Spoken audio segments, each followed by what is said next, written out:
Time now for sports on 104.7 The Cave. Here's Ned Reynolds. Mike the intern, Ned Reynolds in the studio. Man, I got to tell you, Shea Ned was rocking last night. Great game. It is the third greatest comeback in Missouri State basketball history. Bears came from way behind to upset Drake in double overtime, and we'll be talking more about that in the second segment, Mike. But the terrific come from behind, and maybe one of those games that reinstills the Bears' confidence. We'll find out when that happens, if it happens. I'm sure it will. I've got to do something. You go with a team like that far on the ropes, and big congratulations to those guys who I can imagine are probably still sleeping. So, interesting chain of events in the AFC West yesterday. You want to start with the Chargers or the Raiders? Well, let's go with the Chargers because I think that's probably the big story. That's Jim Harbaugh, which is hardly a surprise, leaving Michigan to take over as head coach of the Los Angeles Chargers. Surely the Spanos family made him a very good offer. There's no question it had to be. Harbaugh was making pretty good money at Michigan, but you knew this was going to happen, Mike, because Michigan's going to face a lot of problems. Harbaugh is losing much of his team from last year, the national championship. By last year, I mean last season. And the national champions, J.J. McCarthy, is going to go pro and finding a new quarterback. And there may be a coach in waiting there, Sharon Moore, who took over for Harbaugh when he was suspended. But I think the bottom line is that Harbaugh knows fully well that the NCAA is going to come down hard on Michigan for recruiting violations, among other things. He knows it. They all know it. So why not pull a Pete Carroll and get out while the getting is good? So I think that's what he's done. I love that, my man, because you are right on the money. Everyone forgets all the crap Carroll pulled off in USC. Well, screw Harbaugh. Same thing. I am actually kind of surprised because I know why. I get it. It is definitely a Pete Carroll move all day, and that's 110%. Plus, his wife probably loves San Diego. But the other thing about this, once Saban announced that he was done, Harbaugh was really the only guy in college football. He could have been the man if he could have got around this NCAA sanction. So what happens if they still come after him? Nothing? I mean, because he's not coaching in college football, they can't really do a whole lot. Like maybe they fine him a little bit or what? Too late. He's got there's what they call the show, and it's got a specific name that the NCAA has.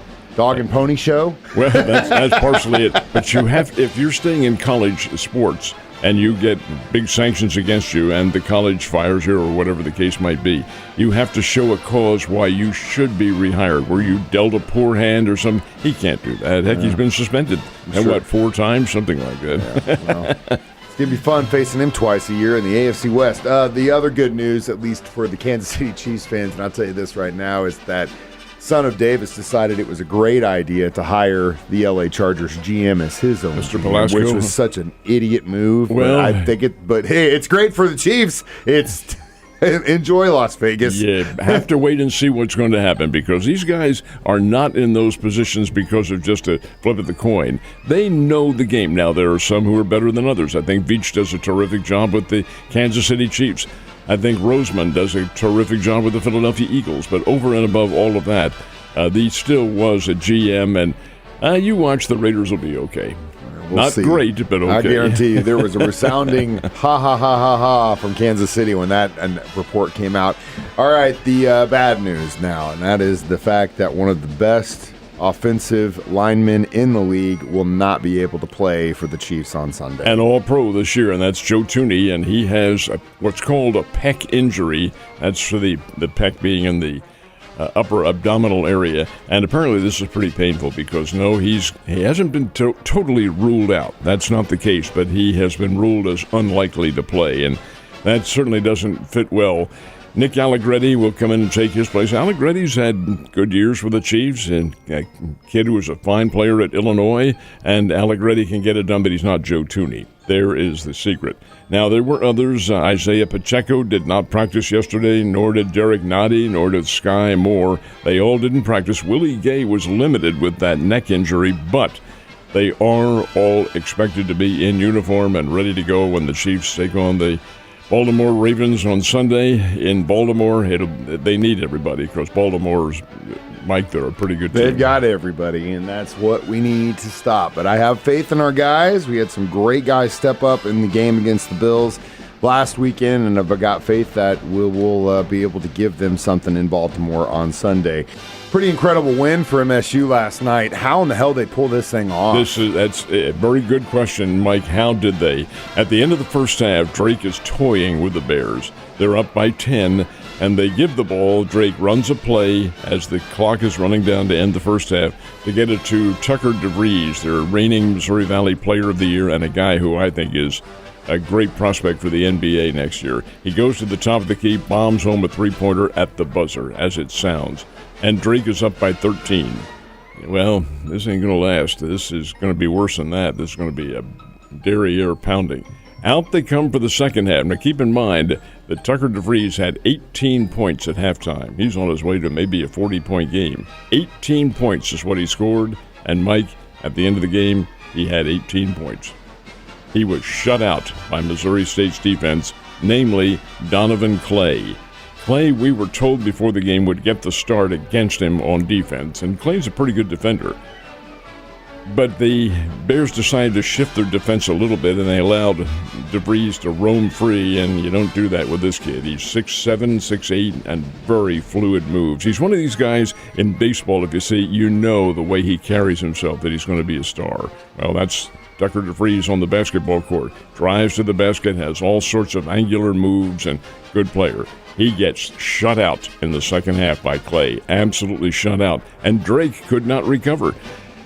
Game went double overtime. Bears win it 83-80 in that second overtime. I have a kid on the team named Kramer, who's a transfer from St. Louis University. He threw in a shot that tied the game at the buzzer in regulation.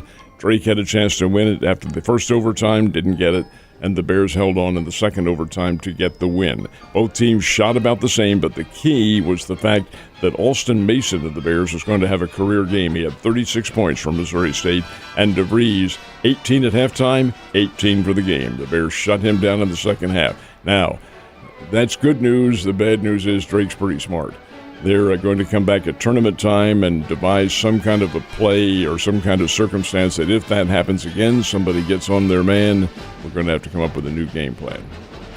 We'll see what happens, but big props to the defense of the Missouri State Bears. That right there tells you everything you need to know, kids. You can shoot all day, you can score all day, but if you can't stop the other guy, you might not be able to win. All right, they weren't the only team in the country that played last night. No, there were a number of other games, and I kind of whittled this down into the scores for the area. Arkansas got their backsides handed to them by Ole Miss. Kansas State and Iowa State, and the Iowa State Cyclones won this game 78-67. Illinois upset by in-state rival Northwestern 96-91. And in the Valley, Indiana State got a win, so did Southern Illinois, so did Bradley over Murray State. And down south of us, Alabama and Auburn playing in Tuscaloosa. Auburn is the number 8 team in America. But they're going to Crimson Tide country, and Alabama won 79, I beg your pardon, 79-75 over Auburn, and you know that won't sit well with Bruce Pearl and his team.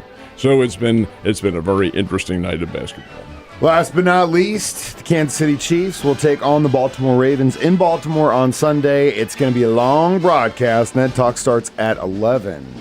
Yeah, we'll have Ned Talk starting an hour earlier than we had planned. It'll be 11 a.m., and that's because of the network arrangements that are involved here. But the crew and I will be here from 11 to 12, and then the networks all take over with their various pregame shows. The game itself, the Chiefs and the Ravens, begins at 2 o'clock in Baltimore. And, of course, the broadcast is right here at 104.7 The Cave, and it will be a dandy football game, no question about it. Winner on to the Super Bowl. These are the Super Bowl semifinals. The other one, of course, is Detroit and San Francisco, and they'll play later on in the afternoon. Ned Talk again at 11 a.m. on Sunday. 11 a.m. for Ned Talk, Chiefs Radio Network at noon, and then we will have to flip over to the Westwood One broadcast because that's the only way we can carry the game, just so you know. But bottom line is this, go Chiefs.